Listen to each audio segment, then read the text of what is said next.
Praise the Lord, saints. This is Elder Adrian Heyman, and I'm about to say something that many of you will probably not agree with. Some of you may turn me off forever, but I have to say this in love of you, because I want you to love your fellow brethren. I want you to love those who are part of the body of Christ. Of course, you love everybody, but body of Christ, they're your brothers and your sisters. And so we can't let anything get in the midst of that. Not even politics. And I've been reading and hearing the stories from both sides, Democrats and Republicans. And to be honest, they both make me sick. If you look at the Democrats, you have people that fully claim it and they don't believe in God. They think God's a fairy tale. They think God is an opiate of the masses, so to speak. That was something that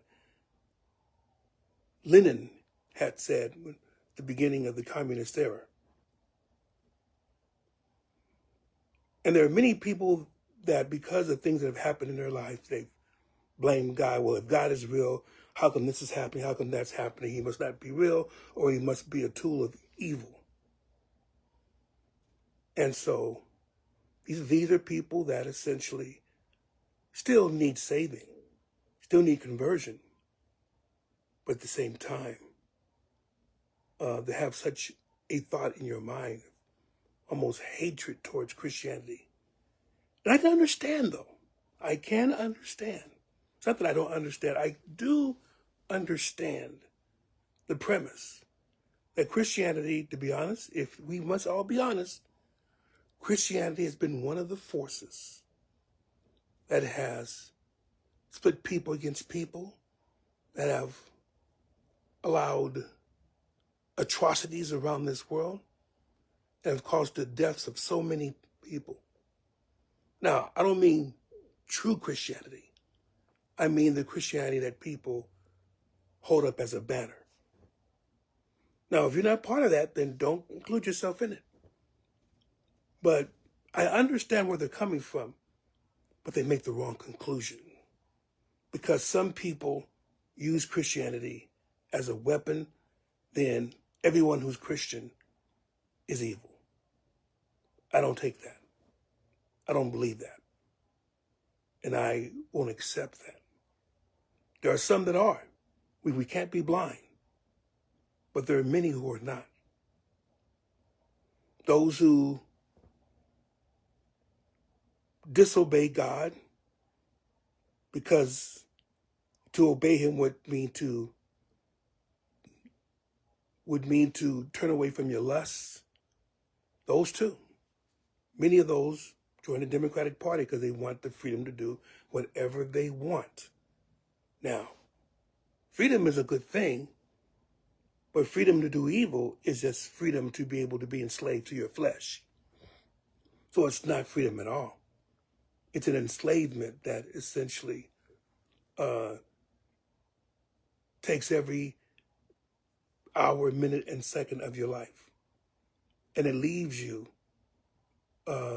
unfulfilled. You may feel fulfilled right now. Okay, that's up to you. But at the end of everything, will it be fulfilling then? But the Republicans shouldn't feel any better. You have used Christianity, and that's the main thing. You use Christianity to bash everybody else.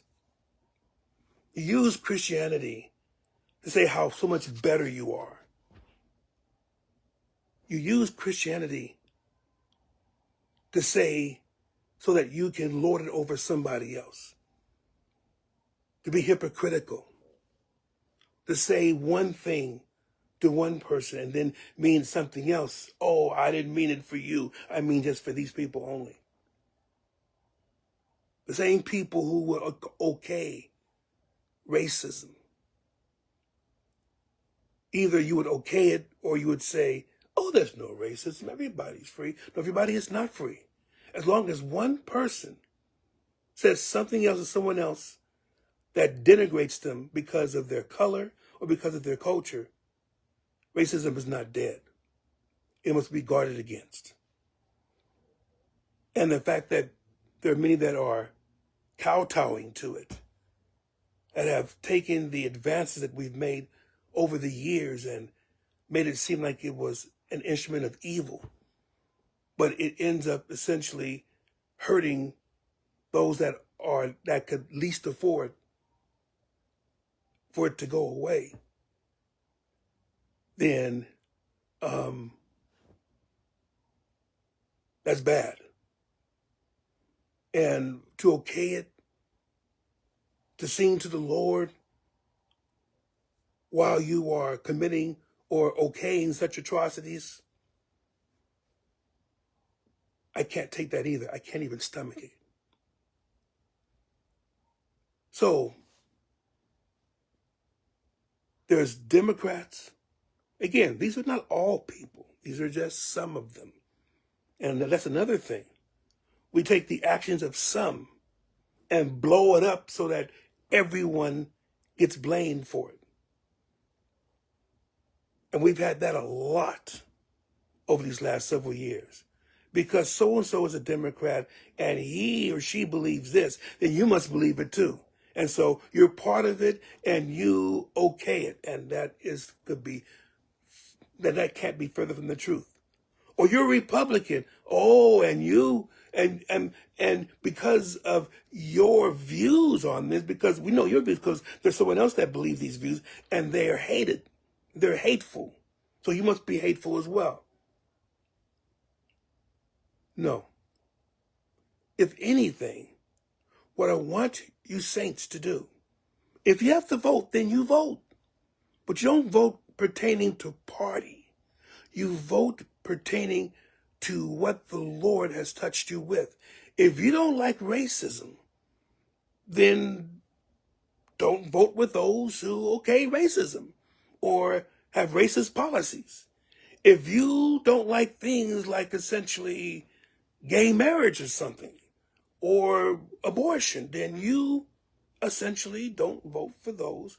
But you have to understand the reasons why people do what they do, and then give a reasonable answer for it.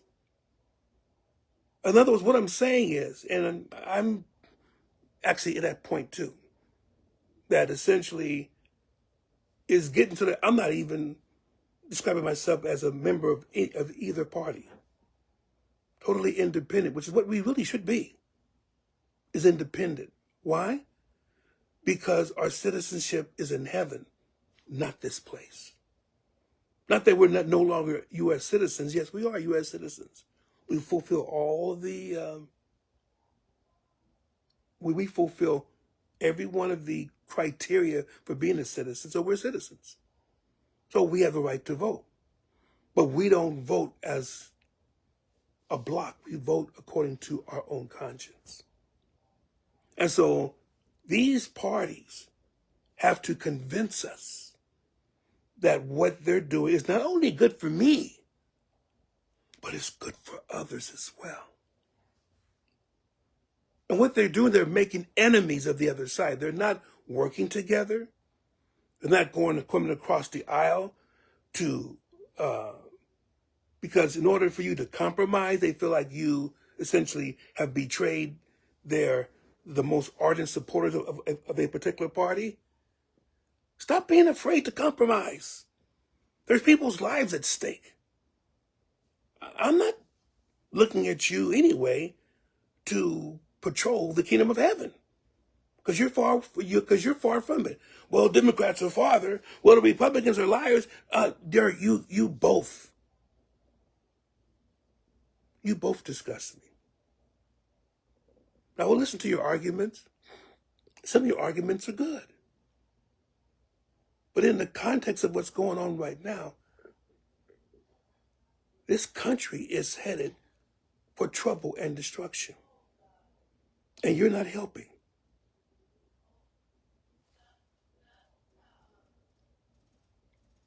But all I'm saying is this: vote according to how God tells you to vote.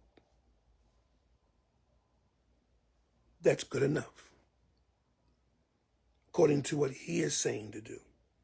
You're not a hypocrite if you vote a certain way. You're voting according to your conscience. That's all that one could do. But as you're doing so, remember the love of Christ that's in your heart. That should guide you as to what you should do. And no more slogans. No more, I'm voting because of so-and-so. I'm voting because of so-and-so. I'm voting because of so-and-so. You vote because God is leading you to vote that way. That's why you vote. That's why you vote.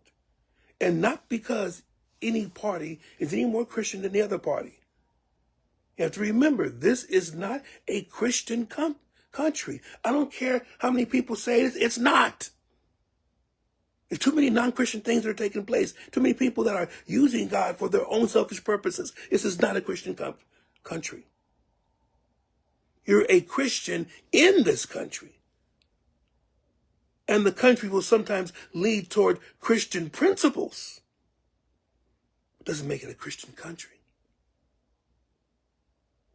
Even the forefathers, the ones that talk about Christian, not all of them were Christian. Some were atheists. Some were agnostic.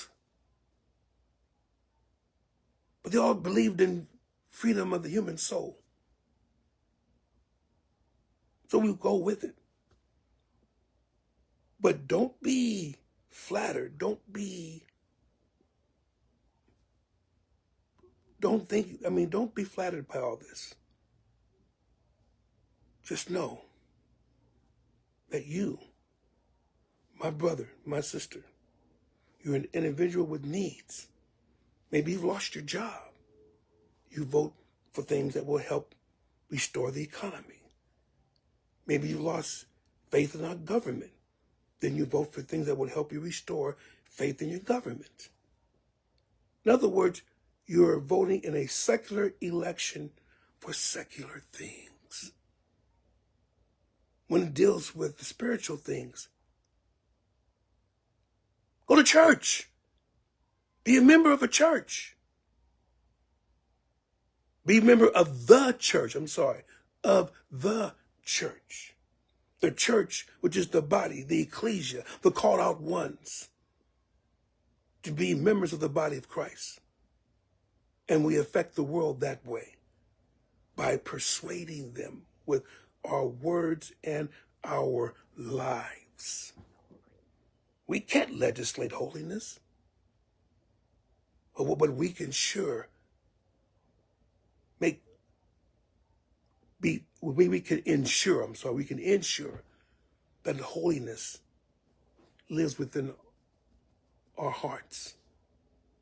That's when you see change.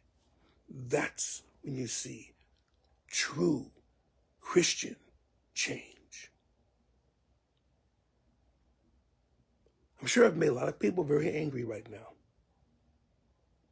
But I'm speaking as a minister that's promoting not Democrats, not Republicans. I'm promoting the kingdom of heaven and his righteousness. God bless you in Jesus' name.